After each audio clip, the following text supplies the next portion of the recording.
ನೀವೆಲ್ಲ ಚೂರು ಕೈ ಸರಿ ಮಾಡ್ತಿದ್ರಿ ಇಲ್ಲ. ಇವತ್ತು ನಾವು ಯುಗಾದಿ ಹಬ್ಬದ, ರಂಜಾನ್ ಹಬ್ಬದ ಆರ್ಥಿಕ ಶುಭಾಶಯಗಳು ಅಂತ ಹೇಳೋಕ್ಕೆ ಇಷ್ಟಪಡ್ತೀವಿ.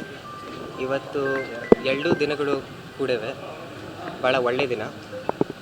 ನಾವು ನಮ್ಮ ಪಾರ್ಟಿಯ ಕಾರ್ಯಕರ್ತರು, ಯುವಕರು, ಆಮೇಲೆ ಎಲ್ಲ ವರ್ಗದ ನಾಗರಿಕರನ್ನ ಆಶೀರ್ವಾದ ಆಮೇಲೆ ಬೆಂಬಲ ಪಡ್ಕೊಂಡು ನಮ್ಮ ಅಜ್ಜರು ಶಾಮನೂರು ಶಿವಶಂಕರಪ್ಪ ಅವರು, ಆಮೇಲೆ ನಮ್ಮ ನಗರ ದೇವತೆ ದುರ್ಗಮ್ಮನ ಮನಸ್ಸಿನಲ್ಲಿ ಇಟ್ಕೊಂಡು ಇವತ್ತು ನಾಮಿನೇಷನ್ ಫೈಲ್ ಮಾಡ್ತಿದ್ವಿ.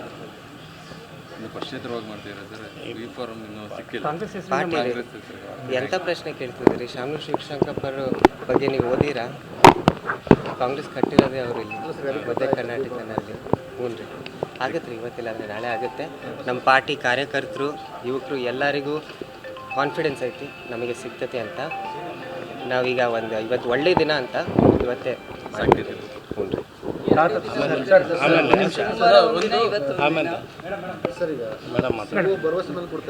ಸಿಗುವ ಭರವಸೆ ತಾತ ಪ್ರತಿನಿಧಿಸಿದಂಥ ಕ್ಷೇತ್ರವನ್ನು ಈಗ ನೀವು ಪ್ರತಿನಿಧಿಸೋಕೆ ಹೊರಟಿದ್ದೀರಾ. ಸೊ ಏನು ಕನಸಿದೆ ಸರ್? ನಮ್ಮ ತಾತಾರು ಏನೇನು ಮಾಡಿದ್ರು ನಾವು ಆ ಕೆಲಸಗಳು ಮುಂದುವೈತೀವಿ.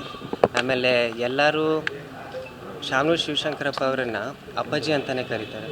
ಬರೀ ದಾವಣಗೆರೆನಲ್ಲೆಲ್ಲ, ಕರ್ನಾಟಕ ಇಂಡಿಯಾನಲ್ಲೂ ಭಾಳ ಜನ ಅಪ್ಪಾಜಿ ಅಪ್ಪಾಜಿ ಅಪ್ಪಾಜಿ ಅಂತಲೇ ಕರೀತಾರೆ. ಅದಕ್ಕೆ ಸುಮಾರು 6 ತಿಂಗಳಿಂದ ಎಲ್ಲರೂ ಚೂರು ಅವರು ಅಪ್ಪಾರ ಸ್ಥಾನದಲ್ಲಿರೋರು ಒಬ್ಬ ವ್ಯಕ್ತಿನ ಕಳ್ಕೊಂಡಂಗೆ ಆಗೈತಿ. ನಾವು ಅವಾಗಿಂದ ಅಡ್ಡಾಡ್ಕೊಂತ ಜನನೇ ಚೂರು ಭಾಳ ಪ್ರೀತಿಸ್ತಿದ್ದಾರೆ ನಮ್ಮನ್ನು. ಯಾಕಂದರೆ ನಾವು ನಮ್ಮ ಕಿವಿರ್ಬೋದು, ನಮ್ಮ ಮೂಗಿರ್ಬೋದು, ಆದರೆ ಅಜ್ಜಾರು ನೆನೆಸ್ತಾರೆ. ಆಮೇಲೆ ಅದೇ ಬೇಡಿಕೆ ಇಡ್ಕೊಂತಾರೆ. ಅಜ್ಜಾರು ಯಾವ ಲೆಕ್ಕಕ್ಕೆ ಬಡವ್ರ ಸೇವೆ ಮಾಡಿದ್ರು, ಎಲ್ಲ ವರ್ಗದ ಜನನ ಸೇವೆ ಮಾಡಿದ್ರು, ಅದೇ ಲೆಕ್ಕಕ್ಕೆ ನಾವು ಸೇವೆ ಮಾಡಬೇಕು ಅಂತ ಜನನೇ ನಮಗೆ ಆದೇಶ ಕೊಡ್ತಿದ್ದಾರೆ. ನಾವು ಮುಂದೆ ಮಾಡ್ಕೊತ ಇರ್ತೀವಿ ಅಂತ.